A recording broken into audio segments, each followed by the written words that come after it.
your points are spot on, and it's a point well made about Julio Jones and Jalen Waddle and all the receivers that have gone through there. But I just want to disagree to an extent right now, because all those guys were there and now they've all left. The cupboard is empty this year. And that's why they're doing this. It hasn't even been announced they're taking on a kid named Chris Herron Jr. His dad played in the NBA for the Nuggets and the Celtics and things like that. And he played basketball at Boston College and transferred out to San Diego. And because there's nobody there, they took on a transfer from Ohio State, and they have John Mechie. But their second option right now is Slade Bolden, who, let's be honest, Gerard, he stinks. Yeah, he Slade Bolden kind of reminds me of like a poor man's version of Wes Welker. But like there's a guy, and I know people don't watch spring games, and I know that there's not to be a lot taken of spring games. So Jeff, don't say that the spring game is everything you need to see. There's this guy named Agiye Hall. I might be pronouncing his first name wrong. It's Agiyye, I think, but his last name is Hall. He's a true freshman. This guy will be the next Julio, Amari Cooper, whoever. Like, I agree with your overall point. Your overall point is good. They don't have, like, they're not sitting in this place where you have a guy like where you had Jalen Waddle go down, Devontae steps up. And even though all defenses know Devontae's getting the ball, he has an unbelievable year and wins the Heisman Trophy. They don't have that right now. They have a very talented room, but not a very experienced room. And it honestly might just be the nature of my proximity to this university and to this actual football team. But I've watched this kid since high school, and he just jumps off the screen in the exact same way some of these other guys do. And so you're right on the front end as far as like they don't have like the national brand name top end guys as of right now. So they have to take a few gambles. They have to take a few. They have to roll the dice a little bit. And maybe I'm overstacking the cupboard more so than it actually is, and that might just be a knowing what Saban has always done, and he always gets to be able to figure it out. The offense will be different though, because there's no Steve Sarkisian. So like Sarkisian was he was so different as far as being able to draw up plays from different guys. However, I'm telling you, a guy Hall, is it a guy or Agiye Hall is going to be, but by this time, we sit here July 15th, 2022, we'll be talking about him as far as like one of the best receivers in the country. Like he's that good.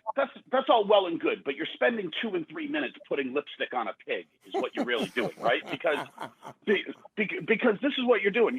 You're going from Waddle, right? Waddle and Smith, and then the year before it was Waddle, Smith, Judy, like all these crazy guys. Just be honest. Your guys stink right now. Just at that position, you're still going to have dominant linemen, and Bryce Young is still a promising quarterback. But if you're throwing your money in on a freshman, that's ridiculous. Right. No, I honestly, like your larger point is a good one. And I'm not taking away from the notion that Bama's covered overall from the wide receiver position isn't all the way there. But also Bama this year won't need their wide receivers as much. So like this past year, it was a wide receiver dominant. Like that's where the production of your offense was going to come from the guys that catch the football. This year, it's not as much that way. You had Najee Harris, who was going to catch the ball out of the backfield a little bit, who was going to be your main ball carrier. Now you have a Brian Robinson. You have some guys that will take the pressure off of the quarterback, which is going once again another young guy. And with Bryce Young, I think that Bama's got this. Like I said, they're in a unique position where they're skilled around where they can just buy time. They'll buy time for the receivers to catch up. But like I said, I think that one of the biggest parts of this is the new offensive coordinator. This part, I don't know. Outside of a spring game, I have very, very little evidence about what they're going to do offensively, what they will try to hang their hat on. But this year's Bama team, I think, will look a little bit more like Bama teams. No one cares about the spring game. That's like talking about preseason football. And that's the reason why I gave it that qualifier. I gave it that qualifier of you don't necessarily know. You don't necessarily know. But to me, in my opinion, will they be as dominant as last year? Heck no. They will not even be close to as dominant as they were a couple years ago. But am I worried about them overall from their position standpoints? Not necessarily. Gerard, how long have you been watching Alabama football? I'm 38 now, since I was 7 years old. It's an easy question. Just tell me how long you've been watching Alabama football. 30 years. When was the last time that you can remember in the 30 years of watching Alabama football that your best receiver was a kid that's never played a snap for Alabama because Mechie's all fine and good, and Slade Bolden, I guess, might be okay, probably not. But the best receiver on your team is the kid they're all excited about transferring in from Ohio State. So if that's the case, your best receiver is a dude that's never played for – that's bad. That's not a good sign. I'm talking about on the grand scheme of things, in the entire totality of the picture of Alabama's offense. No, it's not. It's not a great thing. And maybe I'm lumping in two arguments. I think you're going specifically on receiver, and I'm going more on the offense. As of the receiver aspect of it, just purely that position and what that position will bring from a production standpoint, you're 100% right. Like this will not be. In fact, I'm not gonna say in my entire 30 years because there's some Shula and Dubois years, and like there's been some rough times, but of the Saban era. It's not been as there has not been as a talented unit. It hasn't had as much talent, or as less talent as it does right now. Overall, my concern for Alabama would be this, Gerard. Okay, I still think they're going to be a very good football team, right? I still think they're going to be very good. They have Nick Saban there. He sold his soul to the devil a long time ago. We get that, right? Like we understand that. But my whole thing with Alabama is, with offenses scoring more points, LSU a few years ago, they were a juggernaut, right? Even Alabama last year, they put up points, right? My concern for Alabama would be because the wide receiving core is going to be thin and they're going to have to play more power football. I see them definitely losing 2 or 3 games this year because I don't think they're going to be able to keep up with the score because they're not going to have the horses to run on the outside.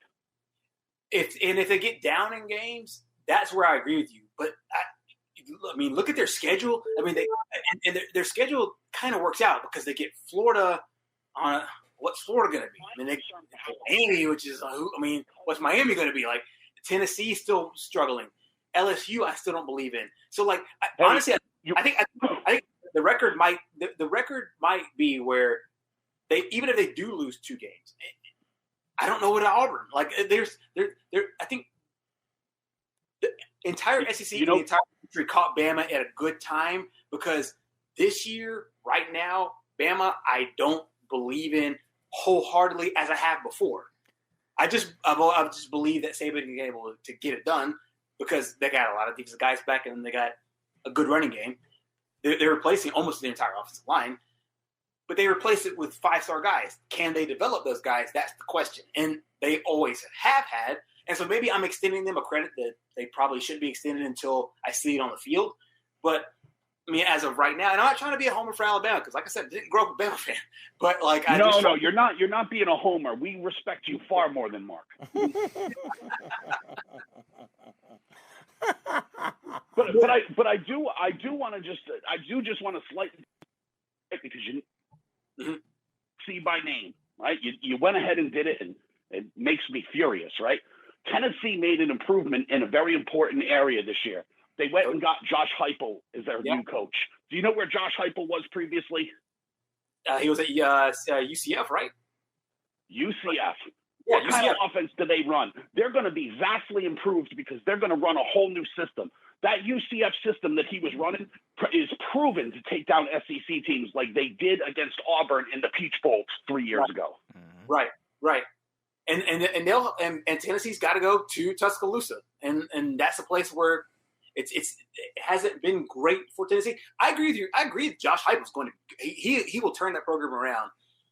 But Heupel, in the same way to me, is like Brian Harsin in the sense that like it's first year guys. Yeah, we know they can do it, but can they do it on this level? There's a lot of guys that we thought can do it on this level. We'll see if he can. Good thing for Heupel, he's in the SEC East, and that's a really trash division. But whoa! I put $1,000 on an SEC East team. To win the national title, by the way. Oh, hang on a second. Yes. If it's not Georgia or Florida, flush that money. Buddy, I didn't hear that last part. What was that? If it's not Georgia or Florida, just consider that money gone. He says if it's not Georgia or Florida, consider that money gone. Errol, we had this discussion off air. Who did I bet Georgia. on, Errol? Georgia. Okay, yeah. No, you know what? Like, and honestly, I have a lot of faith in Georgia. Kirby Smart and JT Daniels. This would be a really good Georgia team. Losing George Pickens is going to hurt. The top wide receiver, I expected him to be what Devontae Smith was for Alabama last year. I expected him to be that. Obviously, he'll be out. But I'm telling you, I'm taking Georgia by default because I'm looking at your Alabama Crimson Tide and thinking I can wipe my ass with them and throw them in the toilet later. You know what I'm saying? Like that's, like they're going to have a down year. I say 2 losses, possibly 3, which most schools would kill for. So I don't want. I realize people from Alabama take that as a slight. Oh my God, 2 losses. Like it's a good year for every other school, but for Alabama, yeah, it's a down year. So I'm taking Georgia because, listen, Kirby Smart, terrific coach. They always play fantastic defense. And I think you're forgetting the wild card. JT Daniels is going to be healthy and slinging the football for them. Yes. And he'll be good once again. And Bama and Georgia will have they'll have their dance in Atlanta. And every year, whenever Georgia kind of to me has turned into an Auburn. And I hate to say this because I ever since I was 5 years old actually, turned into an Auburn fan because this lady at my mom's church, she loved Auburn. She ingratiated me into the Auburn thing. But Auburn and Georgia have had this similar thing where you just every year that there's hope, every year that there's expectations and hope, they somehow find a way to crack the bed. And I'm not saying Georgia's going to do it. I'm not projecting that on Georgia now.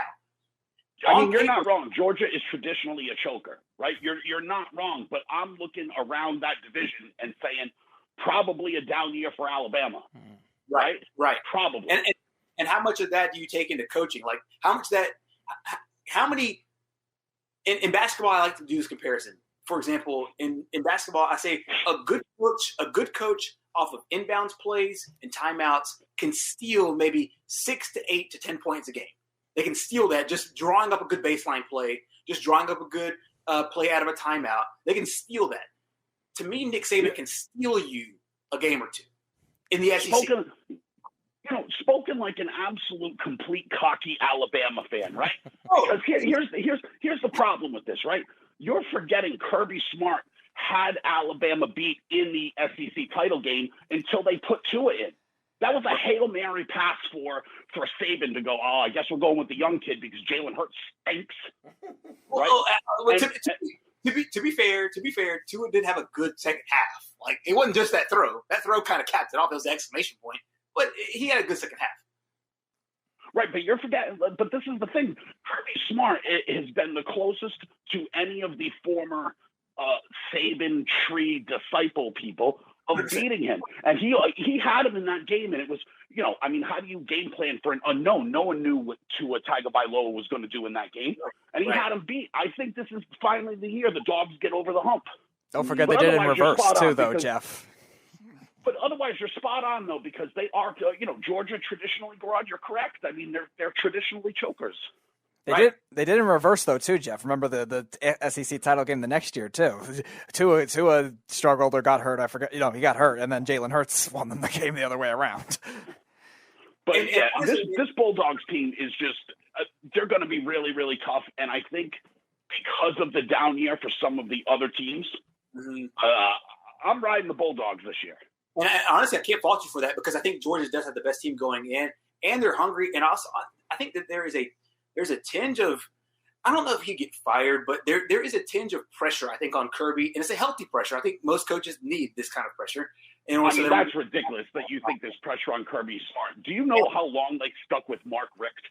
And he didn't deserve that job? There's no pressure. If Mark Richt can last a decade, Kirby Smart is going to die on that sideline. I think Mark Richt is the cautionary tale, and because of Mark Richt, that's why I think that there's a leash on Kirby Smart, because I think the Georgia fans understand. Oh God, we're going to get back in the situation. We were this close to a national championship. We need to get that guy.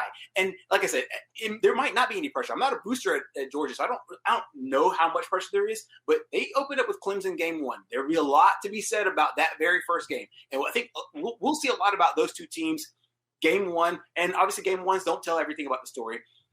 But the thing is, I think there's a healthy pressure on Kirby that actually adds to your point about Georgia probably being a good team to bet on. Cross your fingers that JT stays healthy, and I think that Georgia can be that team. The thing is that I've seen Bama do it. I haven't seen Georgia do it.